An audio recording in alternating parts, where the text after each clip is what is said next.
Hi, welcome to Health Exchange. I'm your host, Kimberley King, and this is our guest today, Amy Troup. She's a member of the Halifax Beautification Committee, and we're going to discuss reducing our carbon footprint today and the importance of recycling and reusing. Welcome to the show, Amy. Thank you for coming. Thank you for having me. So, can you explain to us what some of Halifax's efforts are on the Beautification Committee to reduce the carbon footprint? Absolutely. We're trying to educate people on reusing items. For instance, we had a plastics movie night during April vacation. And during that night, we had the kids come and people in general come to the showings with their own bowls for popcorn and their own reusable cups for their drinks, so that we weren't handing out plastics to be thrown away, and kind of just giving a behavioral idea on how they could do things. So what the Halifax Beautification Committee is trying to do is ban plastic bags from, or I think it's the 3-ply plastic bags that are given out at grocery stores and the like. Excellent. And was that event well attended? Did it go over well? It did. We had people of all ages, and even some of the kids had really great answers for people regarding questions on where plastics are accumulating on Earth. Now, with that concept, that can be applied to other areas. Fellowship after your church service or at town hall meetings and such. With education, how would you go about asking others in communities to join our efforts and do these same things? Please bring your own, don't supply the plastic cup and the styrofoam. Right. Well, for instance, here, an aluminum bottle, easy to refill anywhere you go, and it doesn't have plastics in the water, and it doesn't get hot and cold in your car and release BPs. Excellent. And now you mentioned BPs. When it comes to the environment and plastics and other things we recycle, and a lot of times things end up where they shouldn't, how many toxins are contaminating our environment? And not only the contaminants in the environment, but the wildlife that's contaminated. Are we taking in toxins by ingesting? We are.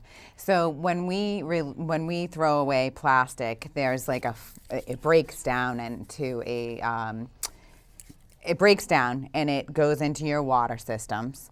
It's littering into, so basically if you throw, when you clean up, you'll see a lot of this. You'll see a lot of disposable cups, nips. A lot of it though is, reusable cups from local convenience stores and coffee shops that are just thrown, and they become friable and they break up. So they enter water streams, and then the fish eat them.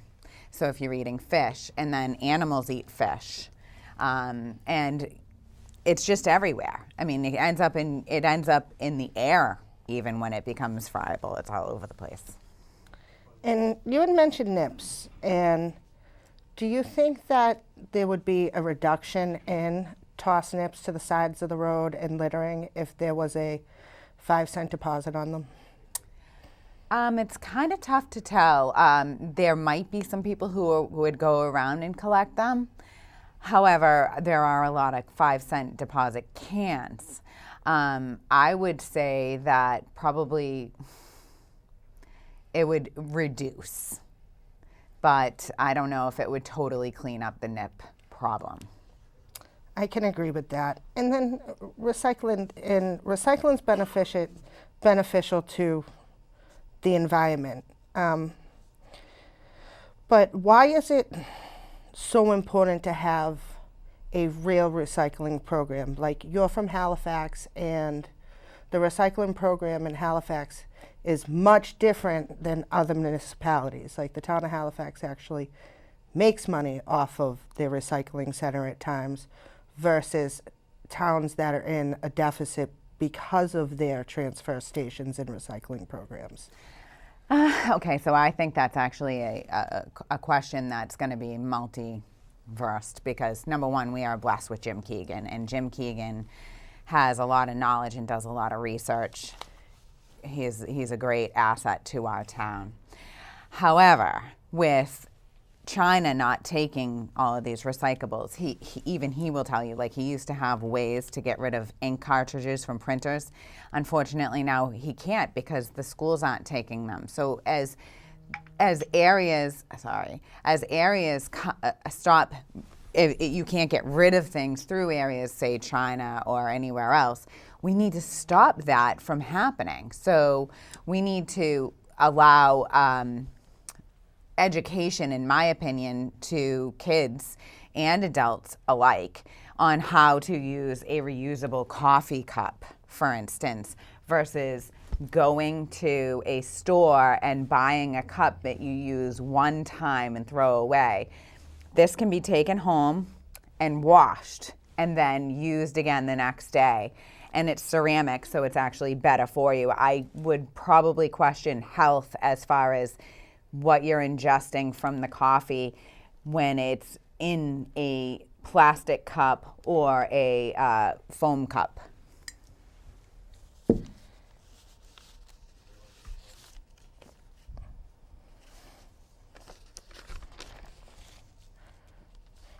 And what other negative impact do plastics have to the public and environmental health, other than the contaminants and the toxins?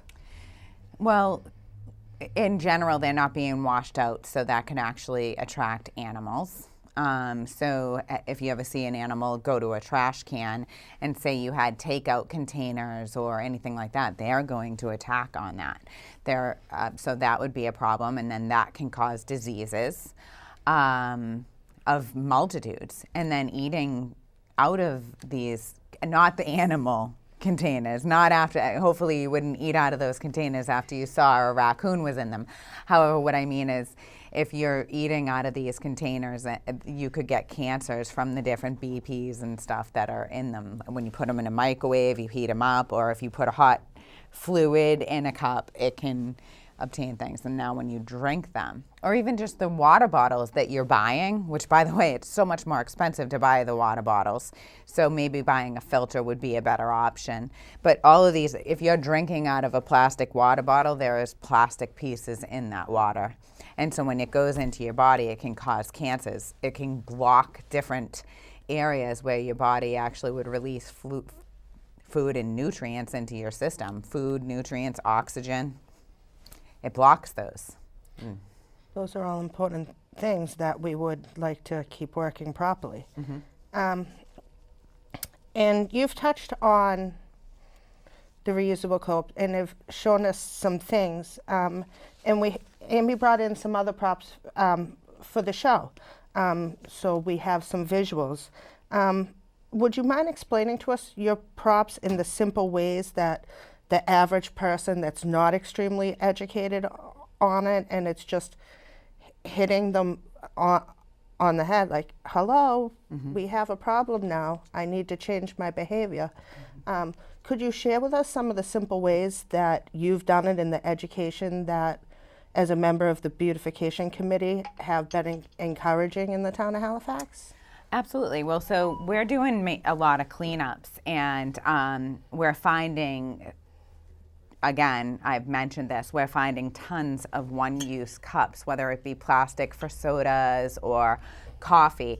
These are great. So it costs less to buy in bulk. So maybe you could fill this at home with your choice drink, water and such, and it'll become cheaper. So you're not going to need to stop off at a convenience store or a coffee shop.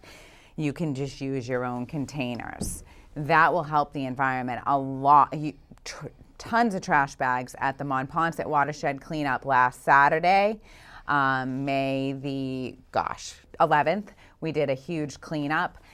Most of the trash was one-use cups from stores and coffee shops. The other way you can is when you're at a grocery store, you can use these bags here for your produce. Now, I've heard a lot of thoughts on if they are not washed, that they can be full of germs, but I would say I would definitely wash them. I wash my bags regularly, and I have them in the car ready to go. They don't break, they hold more, they're easier to bring in the house. In my opinion, they're a lot easier.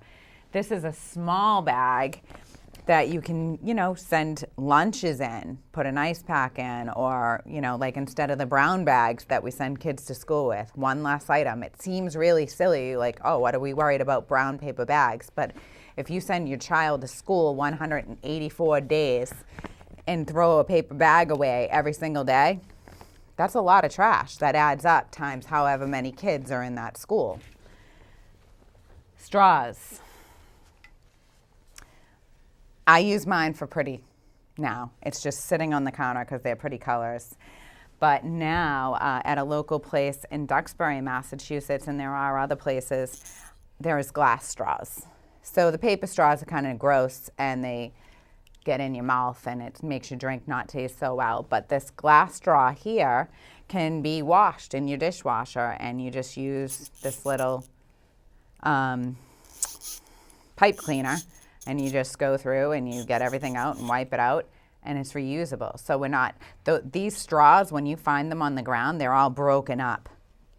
They break up real easy, so it's hard to pick them up. That's why a lot of people are talking about them right now and banning them, like say in Middleborough, Massachusetts, because they break up into such tiny pieces that they're birds, fish, they're eating them and becoming sick. And then when you're cleaning at home or using napkins at home, reusable instead of paper towels.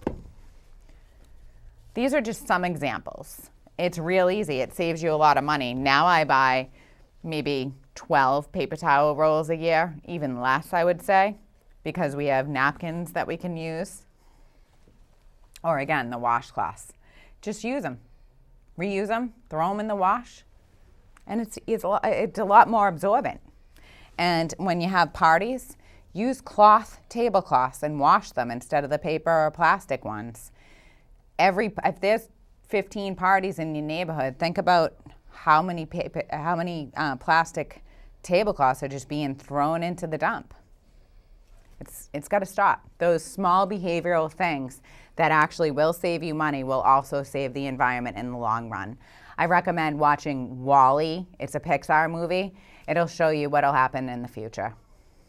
I hope that helps. That was a great explanation. And there's been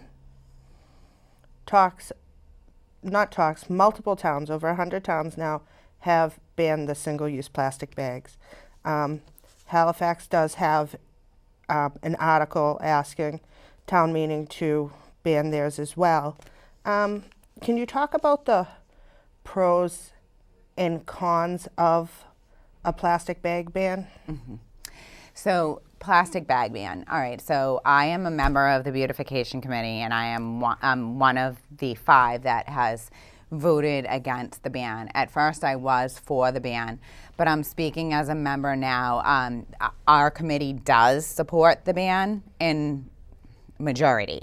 However, the reason that I decided to not ban it is a good reason for me to be on this show today, because I don't use them. I don't use the plastic bags. I have my own reusable bags that I use all the time. However, when we do the pickups, I do see plastic bags as trash. However, I do see more reusable cups and nips and things of that nature. So banning plastic bags is not going to fix the litter problem. And in my opinion, the litter problem already has a law. It's called Do Not Litter. So that's the only reason. I'm not totally against the ban happening in the way that I want people in general to make the right choices on a daily basis to save the environment before it goes south even further, before it's irreversible. But a pro would be that people would be forced to use either their reusable bags, which is really the intent of the Beautification Committee. We want the reusable bags to be used. We're not necessarily pushing people back towards taking down trees and using paper, which in all honesty, I listened to how it costs more to the environment to make the paper bags. But I don't know though, because to me, those plastic bags are not biodegrading, where at least the paper will. But I also don't like the polluting of the water. So doesn't that just scream out to you? Can we use things that aren't going to become trash? Can we use a bag? Granted, this is a little one and they have big ones. But can we use these over and over again? Because you can throw it in the wash and it comes out clean. So the germs will be gone. But it's just like washing your clothes or your undergarments, right? We got to wash them or else obviously they're going to be full of germs. So that the main thing that I think we're all looking for is for people to start using things that are reusable and not trash. Plastic bag ban will be good because maybe a lot more people will use the reusable bags. But will they just use another form of plastic bag that's thicker? What are we pushing them towards? I'm not really exactly sure. I think that it 100% lies in the education of using something that will not become trash and go into our oceans, streams, and landfills, which is still our environment. So you mentioned plastics in oceans, and we own a boat. I'm a daughter of commercial fishermen. I grew up on a boat. And sure, plastic bags do at times make it to the ocean. But in all honesty, we've seen more plastic applicators for feminine products, balloons, and like you said, the single-use cups in the ocean than we have the plastic bags.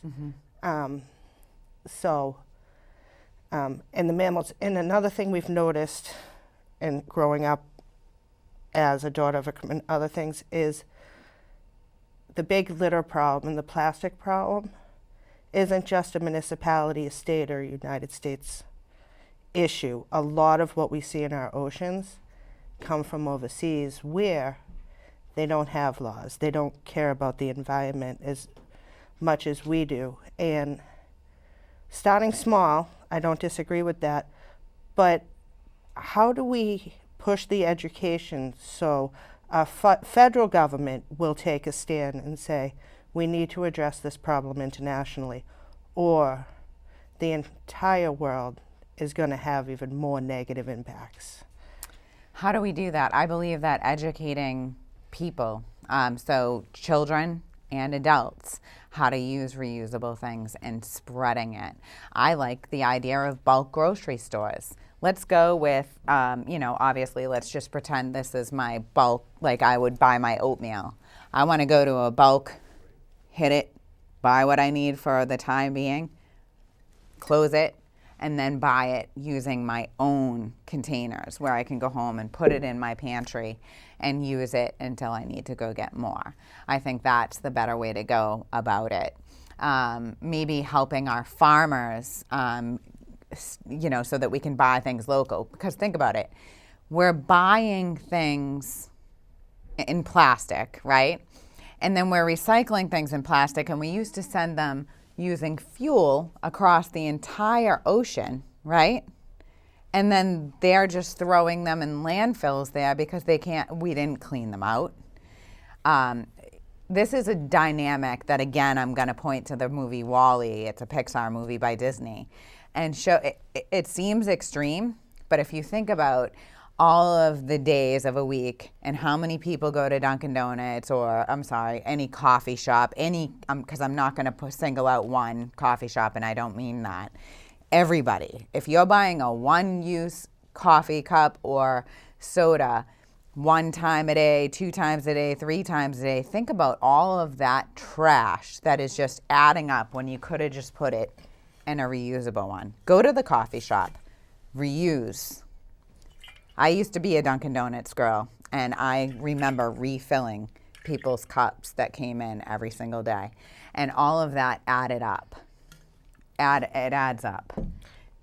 No, and I know, I also done and managed, and they will take another reusable cup other than a Dunkin' Donuts reusable cup, just so everybody out there does know that.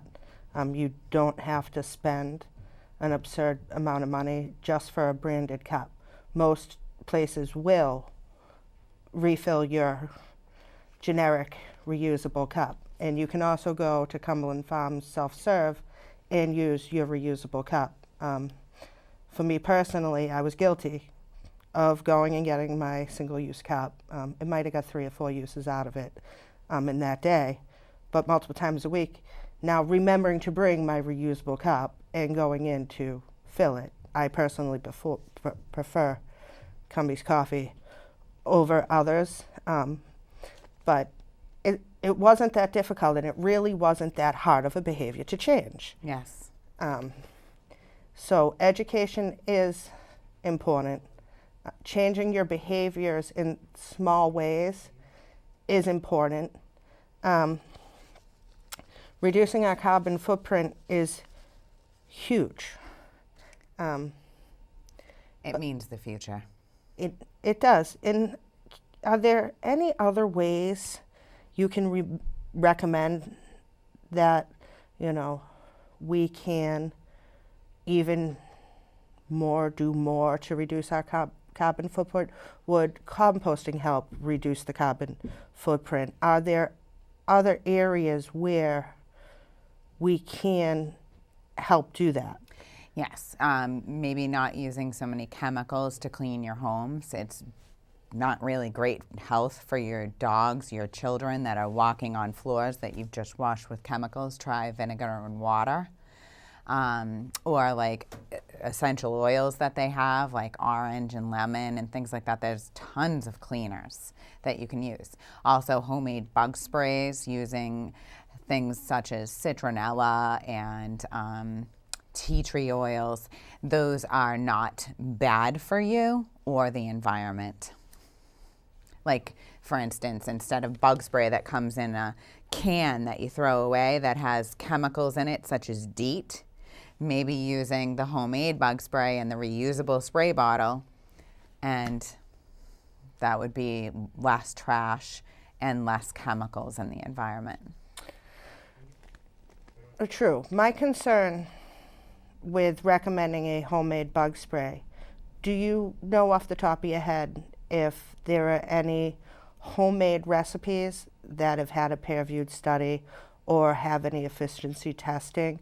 So when there's Triple E and West Nile virus out there, and we do have people dying from the arboviral diseases, that folks don't have a false sense of security. There's places such as Hanover Health that sell the same thing that the recipe is online. So like if you go, you can actually read what is actually in a bottle being sold as a product. And they are claiming that they will keep the bugs away, blah, blah, blah, blah, blah, right? There's like tick be gone and all different kinds of things. But if you get one of those, you'll see that the ingredients are the same as what you will find online or at a doTERRA or a Young Living. They'll tell you the same recipe. So, and just for the folks out there, can you repeat again the couple of stores that you just mentioned that do have these more organic type things, that do have the peer review studies done, so you know that you are being proactive and protecting your families? Hanover Health Food Store on Route 53. I think it's Good Health. And let's see, there is one in Kingston that is Healthy Nutrition Habits, or it has stickers all over the windows. It's by AutoZone, and I get really great young Italian kids that run the store, and they had firsthand health issues that made them open that store. They have tons of things. They're doing a lot of investigations and finding more out as they have their store open. And then Exit 5 is Healthy Habits in Plymouth. Awesome. And then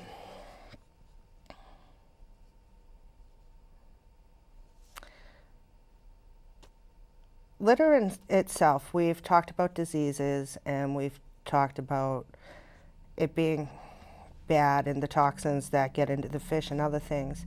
But what other ways have you seen for the wildlife? Like, I know that we've been out and you have the 6-pack soda rings or your bear rings and the baby ducklings, necks are stuck in it and other things.